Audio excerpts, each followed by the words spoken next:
आई international men's day है, यानी मर्द के, पुरुष के, लड़का के दिन है। आई हालांकि हमर सबके कोनो दिन नहीं होइए, क्योंकि बचपन से जब छोट रहे छे बच्चा लड़का तो ओकरा सिखायल जाए छे जे बउआ तोरा पढ़ पड़तो, क्योंकि तोरा पर परिवार के जिम्मेदारी रहतो, आगा जाकर परिवार तोरे चलबे के छो।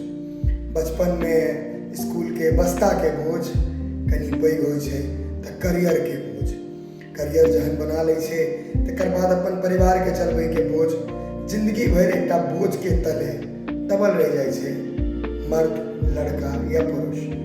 लेकिन एक बेर अपना मुँह से बजे नहीं छे जे हमरा तकलीफ है, हमरा दर्द है, हमरो कोनो सपना रहे जकरा हम गला घोट दिलिए है और हम अपन घर के परिवार ले किछ न किछ कर रहे छी। लोग सब कह दै छथिन बड़ी आसानी से जे मर्द के दर्द नहीं होइ छै, मर्द के दर्द होइ छै, बस वो बयान नहीं करे छै, बाजे नहीं छै, कियाकि वो बुझे छै अगर हम टूट गेलिए तो हमर परिवार के, हमर माय बाप के, हमर धिया पुता के की है। अगर हम ही टूट जेबै तो हमर परिवार टूट जाए, बिखर जाए।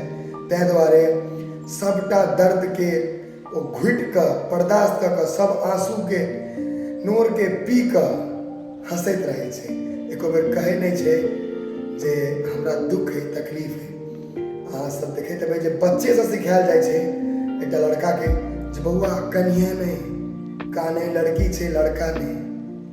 एना किया लड़का के फीलिंग नहीं होइ छै, इमोशन नहीं होइ छै, लेकिन बचपन से ओकरा अहाँ सब पत्थर बना दै छियै कई कऽ जे बउआ तोरा काने के नहीं छो, तोरा मतलब आँखि से नोर नहीं हेबाक चाही कियाकि तू एकटा लड़का छै। बस एकटा विनती है यहाँ सब गोटा से जे लड़का जे होइ छै, पुरुष जे होइ छै, ओकरो अंदर फीलिंग होइ छै, इमोशन होइ छै, ताहि दुआरे ओकरा दबाबियो नहीं, कम से कम ओकर गप के सुनि तऽ लियौ ताकि ओकर मोन तऽ हल्का हो जाए। कम से कम वो तो जिंदगी भर अपन परिवार के, अपन घर के, अपन समाज के बोझ के तले दबले रहे छै। कम से कम कनिक तो सुनि लेबै। मर्द के दर्द होइ छै, बहुत दर्द होइ छै, लेकिन वो बतबै नहीं छै, बुझलिए। और हम लड़का सब, मर्द सब, पुरुष सब अहिना जिंदगी काटि देबै, परिवार लेल सब चीज सेक्रीफाइस कऽ देबै, सब चीज छोड़ि देबै, लेकिन परिवार के आगू रखबै जे हमर परिवार हमरा से दुआरे और हमरा से या हमरा दुआरे दुखी नहीं हुए, वो हमरा देख कऽ खुश रहे, चलैत रहे।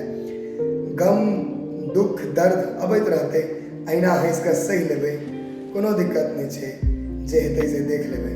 आखिरकार मर्द छियै ने, बर्दाश्त कऽ लेबै।